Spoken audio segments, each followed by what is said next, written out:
এই হচ্ছে AGT live 24/7। This is AGT Live 24/7. সাইকেলের প্রতি শ্রদ্ধা নিবেদন করছি।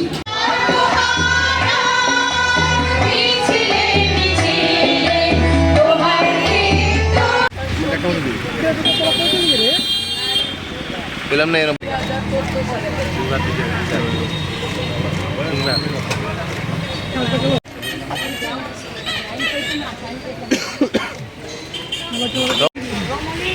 বিশিষ্ট স্বাধীনতা সংগ্রামী সারা ভারত গণতান্ত্রিক মহিলা সমিতির সর্বভারতীয় আহ্বানে সারা দেশে ভারতবর্ষের স্বাধীনতা সংগ্রামে বীরাঙ্গনা যোদ্ধা দেশনেত্রী প্রয়াতা লক্ষ্মী সাইগলের 12তম প্রয়াণ দিবস। এই প্রয়াণ দিবসটা আমরা প্রতি বৎসরেই অত্যন্ত মর্যাদা সহকারে পালন করে থাকি, লক্ষ্মী সাইগলকে স্মরণ করে থাকি এবং সেই সঙ্গে আমাদের দেশের নারী আন্দোলনকে এগিয়ে নিয়ে যাওয়ার ক্ষেত্রে লক্ষ্মী সাইগলের যে কর্মধারা বা তার যে আত্মত্যাগ, তার যে বীরত্বপূর্ণা, এটাকে আমরা আমাদের চলার পথে পাথেয় হিসাবে শপথ গ্রহণ করে থাকি।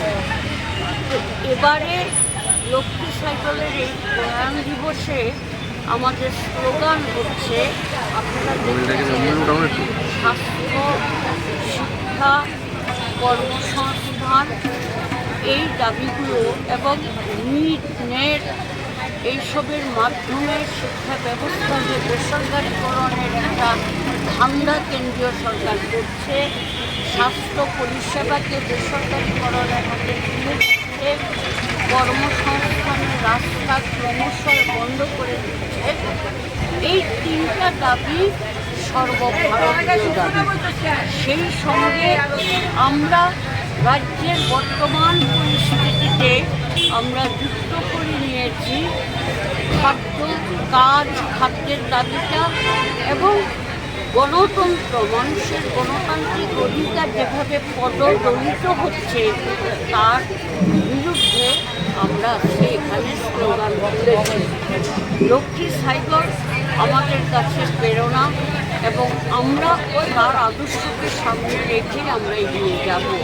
তো আমি যে কথাটা বলতে চাই, আমাদের রাজ্যে এবছর আমরা যে একটা প্রতিকূল এবং অস্বাভাবিক অগণতান্ত্রিক পরিস্থিতির মধ্যে লক্ষ্মী সাইকেলের প্রয়াণ দিবস পালন করছি।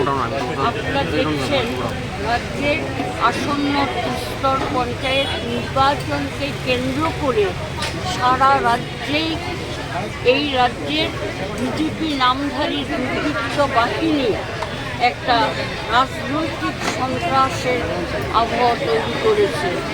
গোটা রাজ্যের পঞ্চায়েত নির্বাচনে প্রার্থীরা গ্রাম স্তরে বিভিন্ন গণতান্ত্রিক সংগঠন, বিরোধী দল, বামপন্থী দল এবং অন্যান্য যারা আছেন কংগ্রেস সহ কাউকে সেখানে ভোটে দাঁড়াবার কোনো রকমের পরিবেশ নেই।